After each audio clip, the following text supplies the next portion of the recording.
little like cartoon talk bubbles that come up and go from the people. Yes, they're wearing like what RFC chips or something. I don't even know how you would do you're that. Just tracking them. I guess you just track tracking them, something. Chris. Just on face them. tracking. Yeah, face tracking. Yeah, weird, gross. Anyway, that's what Planet Coaster is, because you guys have been playing a lot of Planet Coaster and I haven't. So I assume now I know what it is. We're describing what it is. Yes. It's the opera in AR. Yeah. Op AR. They all call it. Oh my god. Opera. In our new decadent society, people go to the opera. The opera. Those are the two competing formats. There's Op AR and Opera. An Opera. Everyone sounds dumb in the future. Well, the world goes opera mad again, and but with a twist. Opera mard. It's not your dad's opera. It's no one. It's really anyway, Planet Coaster.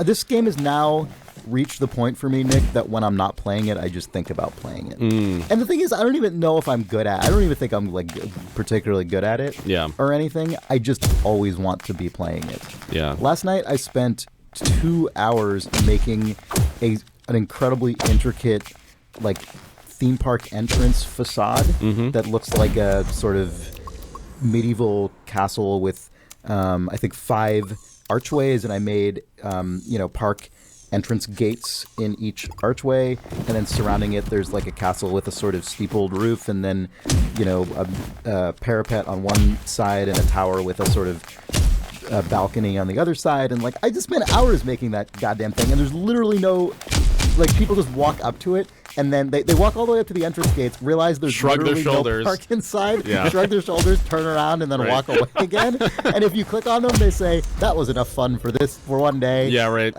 But that's all I've been doing. And I always just leave the park running when I'm building. Right. So it's literally just like months of people. Well, it's just focus testing. There's somebody out in front of the park with a clipfork saying, "Do you like this facade?" Right. And, good. People are spending now 5 more seconds at the facade. Right. Yeah.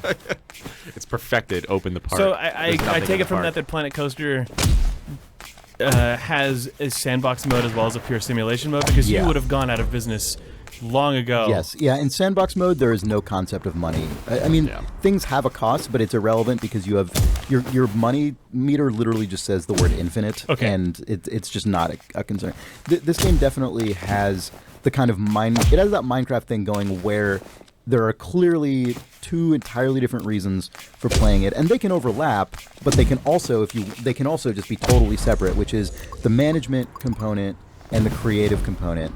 I mean, I guess the Minecraft equivalent of the management component is the survival component, right? Where some people play Minecraft as a game, and some people play Minecraft as basically just like a Photoshop, and they're just literally making things, and they don't care about the game. And I more often than not, in games like this, trend towards the latter, even though I'm never like an amazing creator. I like the sandbox feeling, and I know, Nick, that is your preferred word as well. And I think this game is actually that's not the case. When I played Roller Coaster Tycoon, I loved the management aspect. I think the management aspect in this game is just not quite balanced. That was what I was just going to say. It doesn't seem like it's been very well regarded. Yeah, it's the kind of thing where they just don't have enough events, I guess. It's hard to describe like what is occurring in a simulation like SimCity, where you just hit fast forward and then something happens that, like, there's always a check on like a particular, like, like if you've got too much residential, eventually there's a curve that says like, all right, now I'm gonna fucking make your shitty earn less money because of these reasons and these factors, and like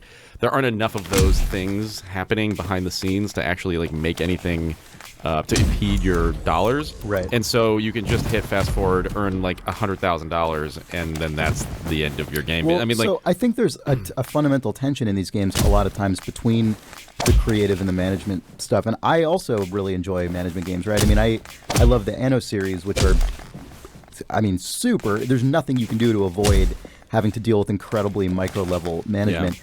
But I think there's often a sort of tipping point when the creative sort of package in the game gets so detailed and granular that at that point I'm like, okay, for me this is no longer a management game. Now this is a creation game. In Anno, you're always dropping a beautiful period-appropriate building, and then it has metrics, whereas in Planet Coaster, I think there's always the conflict of, is my shitty coaster going to generate just as much revenue? And if so, why would I make the beautiful coaster in management mode when I could, and then how to quantify that under the hood gets out of control, I feel like.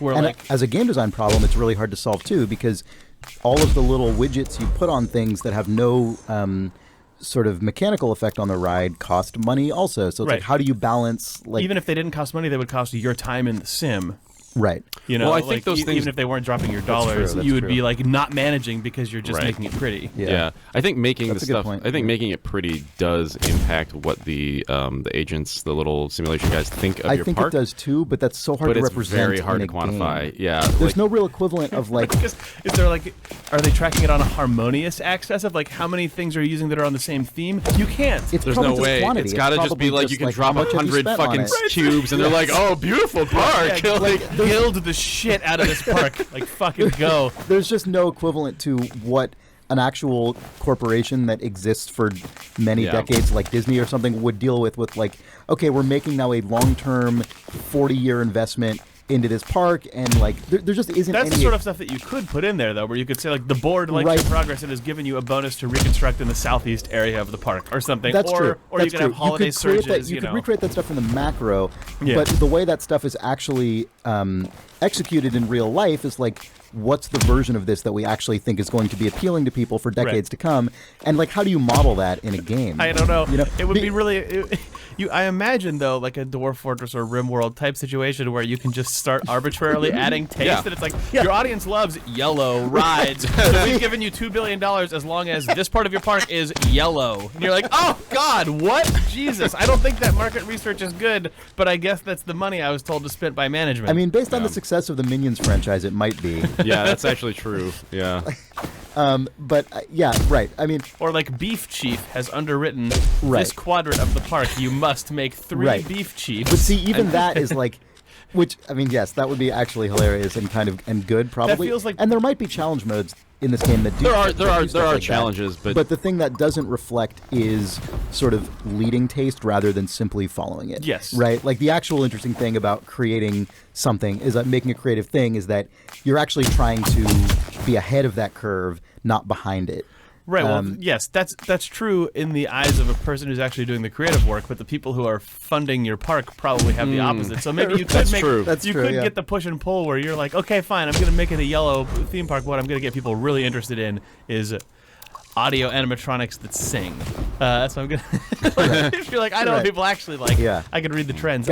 There's no theme park sim where this happens, nor is there one where it's good. I think it's kind of an impossible problem to solve, right? Because human taste is so... weird. But anyway, speaking of animatronics, did you guys see that crazy video of the Avatar lady? The Disney Oh my God. So Disney is making, for some reason, an Avatar land? It's an Avatar land inside of the Discovery or Animal Kingdom. At Disney World? Yeah. So they've been working on this since Avatar was really popular. And they're still working on it now. Avatar's going to be popular again, Chris, when 4 of them come out in glassesless 3D projection in 2022. I guess Cameron's still planning 4 more of those goddamn things? Yeah. That's crazy. The number of them keeps getting tacked onto, and the delay keeps getting added. Yeah, I think it's now like 2019 or something is when the next one's supposed to come out. Anyway, so none of this really matters, but there's a video of an audio animatronic, Disney's like latest generation audio animatronic, which is going into Avatar land, and it is crazy. The video just looks like you're watching CG. Yeah. It is uncanny. It is weird. It is really, really impressive, though. I mean, it's unquestionably incredibly impressive. I like that when it's inside of the realm of Disney, it's not scary. No, it is scary, and I'm saying that's what I'm saying. We're getting close to the rubber-faced Terminators. Here's what was scary: that they left the end of that VO line on in the way that they love to do this shit now, where she just was that a good take? Oh, no, don't reveal that there's a person. Just leave it be a nice character. Why are you fucking? But the acting was maintained, and it still looked good. Yeah, I know. It looked good. Yeah. No, I was gonna. That was why I sort of had I was saying, like, it is just unambiguously impressive no matter what, but just imagine that being attached to a fucking AI and walking around. Oh, I can imagine it being attached to a fucking AI, Chris.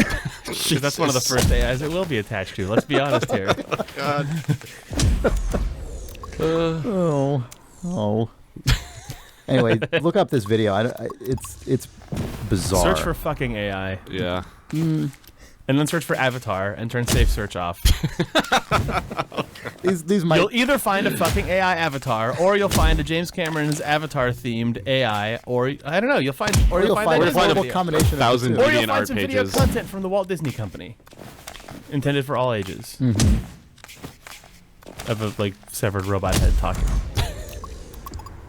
Or you'll just find that one of those weird like mouth robots going blah, blah, blah. So Planet Coaster does raise some interesting ethical questions, is what you're saying, when the animatronics are just as real as the guests. That's the sort of a statement that it's trying to make. Yep, it's true. Yeah, Nick, I saw you streamed this game for like a full day.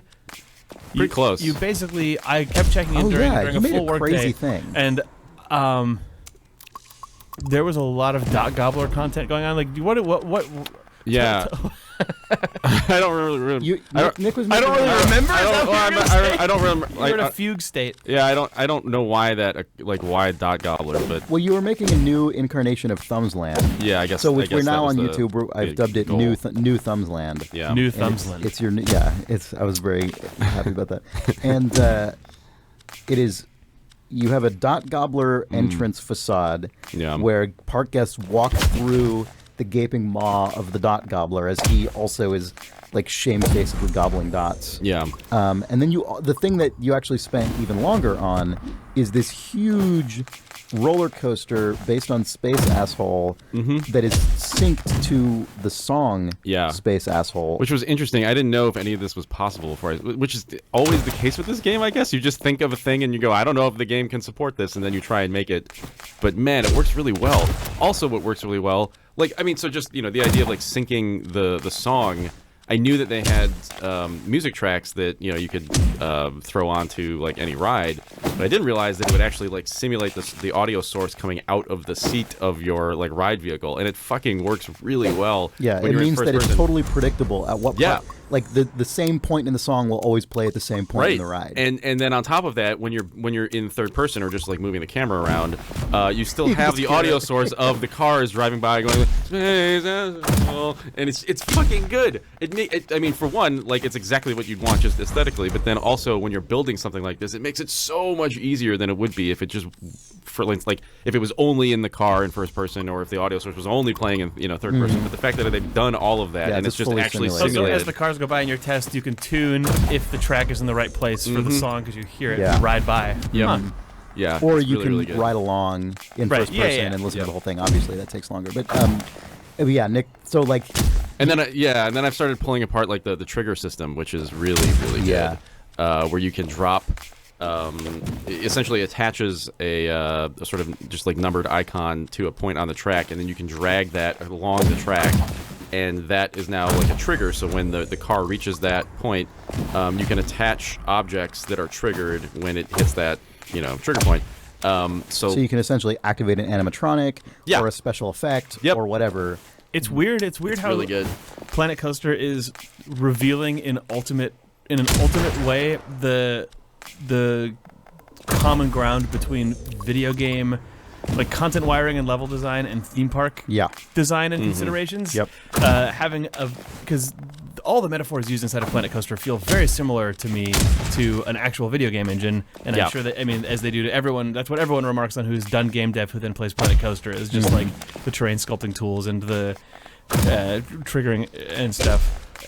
And some of that stuff, obviously, like terrain sculpting, is a lot closer to video game work than actually designing a real theme park, because there's no like crazy magic terraforming thing. Right. But yeah, like you're dealing with a lot of the same types of design and concerns. And a thing that I was thinking about, which is which I wanted to ask you guys about, is I watched a video, Chris, that you sent of just like the most spectacular looking theme park that someone has made in Planet Coaster, that was just like these 6 crazy castles up on hills, and just the experience of the YouTube streamer flying through that was really